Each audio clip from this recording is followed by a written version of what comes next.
ధనుస్సు రాశిలో మీరు జన్మిస్తే నేను కొన్ని విషయాలు మీకు తెలియజేస్తాను. ఒకసారి చూడండి. ఇప్పుడు ధనుస్సు రాశి స్థానం ఇదండి. మరికొద్ది రోజులలో శని గనక చూస్తే ఇప్పుడు తృతీయ స్థానంలో ఉన్నాడు. మార్చి 30వ తారీఖున శని రాశి మారనున్నాడు.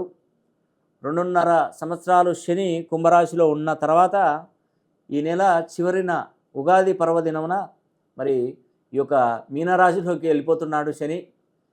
చాలా సంవత్సరాల నుండి అంటే 2.5 సంవత్సరాల నుండి సుమారుగా నేను శని హోమం జరిపించుకోమని చెప్పే విషయం మీకు తెలియజేస్తున్నాను. 2.5 ఏళ్ల నుండి చెప్తున్నాను. ఇది అంతిమ దశకొచ్చింది. ఇక శనీశ్వరుడు కుంభరాశిలో నుండి వెళ్ళిపోతున్నాడు.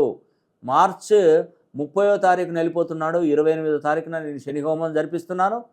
శని హోమం జరిపించుకుంటున్న ధనుస్సు రాశి వారికి మంచి జరుగుతుంది.